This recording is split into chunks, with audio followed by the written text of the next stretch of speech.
Mas depois do bonde do Tigrão, vem o jogo do Tigrinho.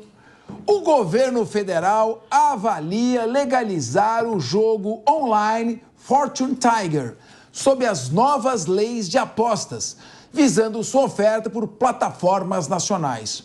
Originário de Malta, cuja capital é Valetta, o jogo poderia se adequar à legislação que permite apostas esportivas com resultados aleatórios. Para combater a oferta ilegal, o governo pretende bloquear acessos a sites estrangeiros de apostas, contando inclusive com a ajuda da Anatel. Será que vai funcionar? Além disso, está em curso a regulamentação do mercado, exigindo que operadoras locais façam avaliação de risco dos apostadores e comuniquem transações suspeitas ao COAF, visando prevenir lavagem de dinheiro. Essa discussão que eu queria colocar para vocês. O jogo existe. Não adianta dizer. O jogo do bicho existe há quase 100 anos, os jogos de apostas existem, os cassinos estão aí, as maquininhas ilegais estão em tudo quanto é boteco. Isso estimula a corrupção, isso estimula também a lavagem de dinheiro. Vocês são a favor de que o jogo saia da clandestinidade para a legalidade? Nesse caso, também não há risco de que organizações criminosas passem a legalidade para lavar o dinheiro legalmente através do jogo? Como separar o joio do trigo? Eu começo com as mulheres, que elas são muito fortes nessa posição. Mônica Rosenberg, é bom legalizar o jogo ou é mal legalizar o jogo? Capês, eu sou totalmente a favor de liberdade com responsabilidade. Fica essa hipocrisia onde o Estado tem o monopólio do jogo, porque a loteria também é jogo. Então, o Estado brasileiro tinha o monopólio e aí tinha todas essas que estavam na ilegalidade. A favor, sim, que seja regulamentado. A palavra liberar é muito forte, né? Regulamenta, controla os excessos, vê o que está acontecendo. Porém, importantíssima essa questão da lavagem do dinheiro, importantíssima, fundamental, porque hoje a gente fala muito de corrupção e olha pouco para lavagem de dinheiro, e lavagem de dinheiro financia terrorismo, assim, é muito grave, precisa ser olhado de perto. Agora, a avaliação do risco do apostador, o jogo do Tigrinho, eu sei de pessoas absolutamente viciadas nesse jogo, eu nem consigo entender qual é a graça dele, não chegarei perto. Conheço uma pessoa que a festa de aniversário, o tema da festa foi o jogo do Tigrinho, gente, um jovem adolescente.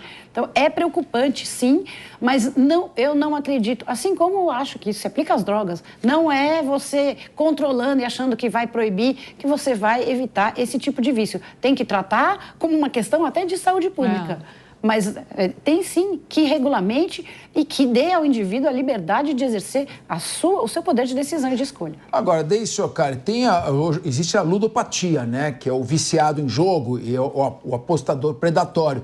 Então é importante também estabelecer mecanismos que previnam esse tipo de apostador. Com a sua avaliação sobre a legalização dos jogos, e lembrando, a Mônica falou, uma vez eu entrei, faz acho, uns 15 anos, no Parque do Ibirapuera, um sábado à tarde, e eu vi mais ou menos uns 50 jovens saindo correndo, como uma nuvem de gafanhotos ou de abelhas, em direção ao nada. Corriam para cá, eu olhava, corriam para lá, eu olhava, e eles estavam atrás de um Pokémon, um negocinho. Eu falei, mas o que é isso?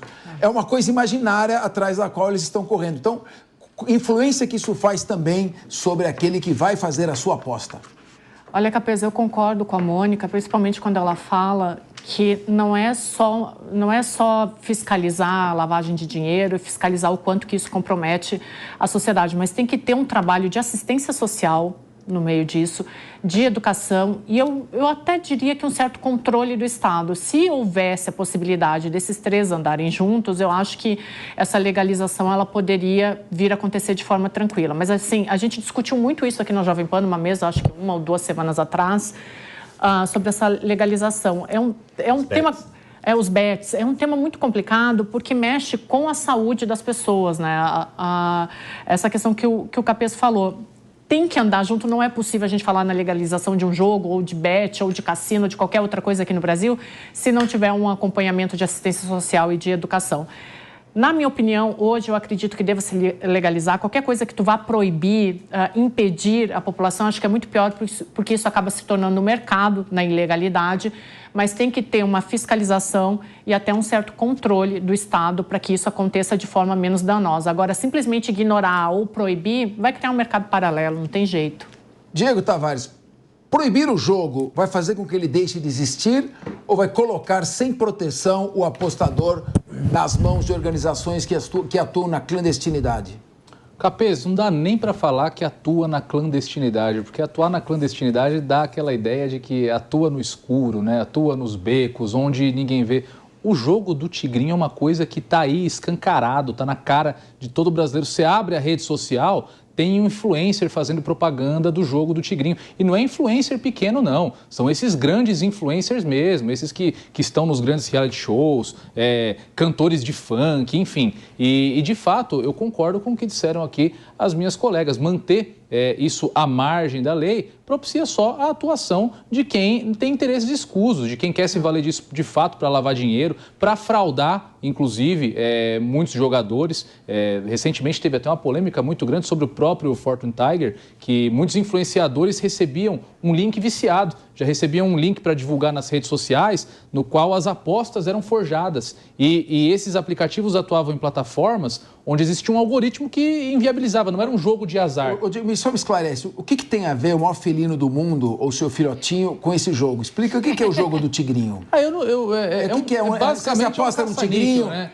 É um tigrinho? É que o tigrinho, ele ilustra o jogo lá. É bem bonitinho, o jogo é bem colorido, bem infantil, assim. Tem um tigrinho gordinho que fica dançando. Oh. É bem bonitinho. Eu não cheguei a jogar, né? Mas como eu disse, a gente é bombardeado por publicidade desse tipo de jogo de apostas nas redes sociais. O tempo todo aparece alguém divulgando, como eu disse, grandes influenciadores. De fato, o Estado precisa ter a sua participação nisso, regulamentar. Só que eu acho que aí surge mais uma grande hipocrisia, né? Nós estamos tratando em um campo as bets, esses jogos de apostas online, e está ficando para trás a discussão da legalização dos cassinos, por exemplo, que seriam uma grande possibilidade de que grandes empresas que instalam os seus cassinos em ambientes físicos, no espaço físico, operassem também o online, oferecendo aí até um ativo imobilizado que pudesse garantir eventuais processos. Mas, Diego, enfim, pelo que eu ouço, está a caminho para a legalização já em janeiro de 2025. E tem que ser legalizado, Capês, porque tá vindo aí nós discutimos aqui o tempo todo,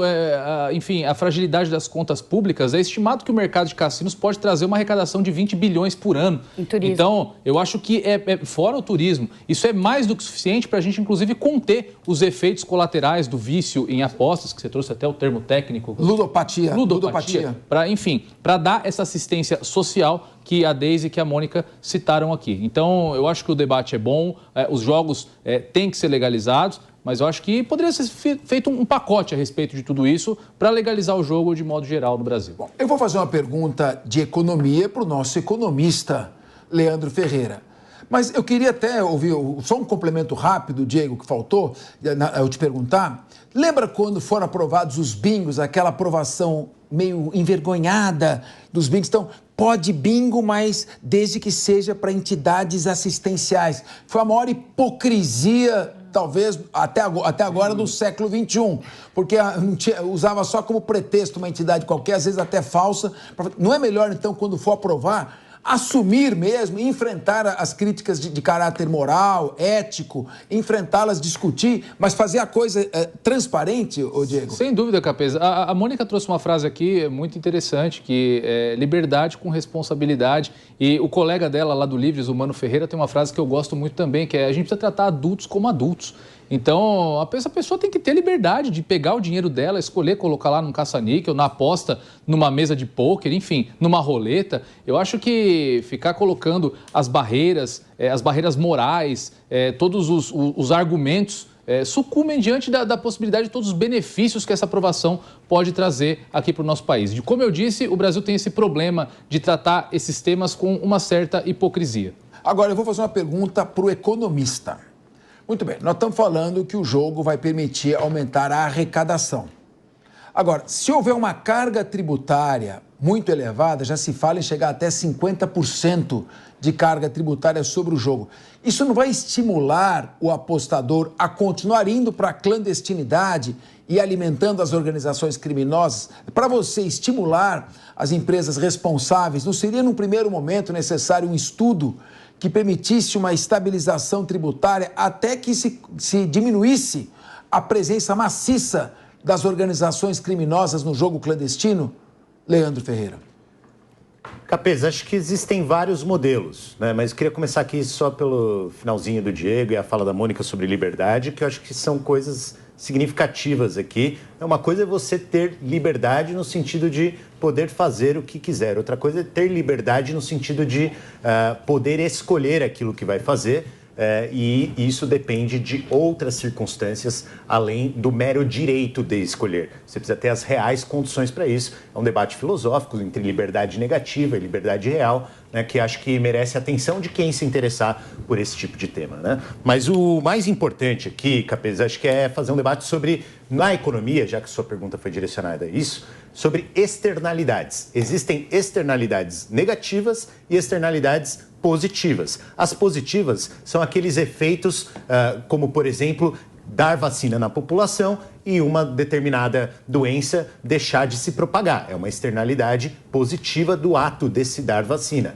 Há externalidades negativas. Então, uma vez que você tem um jogo como esse legalizado, se as pessoas passam a se viciar, elas precisam de tratamento. O gasto com esse tratamento é uma externalidade negativa. Então, o quanto precisa se cobrir em termos de arrecadação neste setor depende do tamanho da externalidade negativa que isso gere. Se você for a Las Vegas, você vai ver que cassinos geram abruptas externalidades negativas. São muitas, né? Geram vício, geram uma população que é móvel, né? para aquelas localidades muito grande, geram um turismo que é predatório, geram situações de uso e comércio de droga, porque uma coisa é o cassino estar legalizado, outra é o consumo de substâncias que vem junto com isso estarem legalizados ou não. Então, tudo isso são externalidades negativas. Eu acho que as pessoas têm que ter o direito de escolher. Só que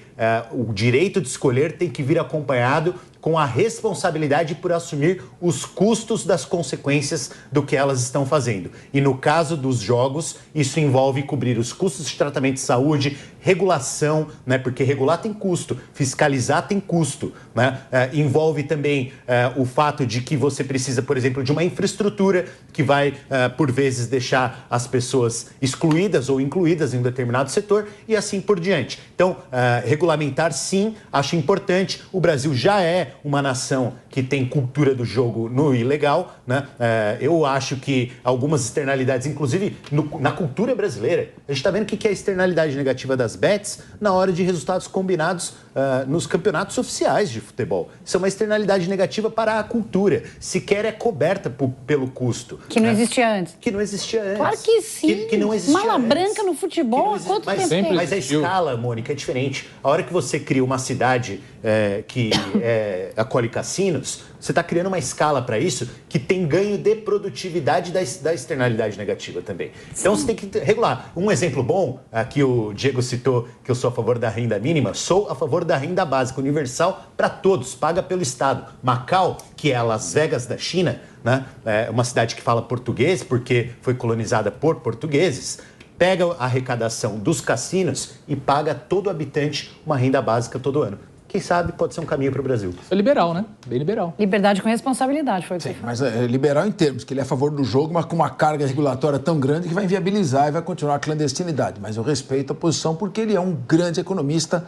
keynesiano e está sempre aqui abrilhantando esse debate.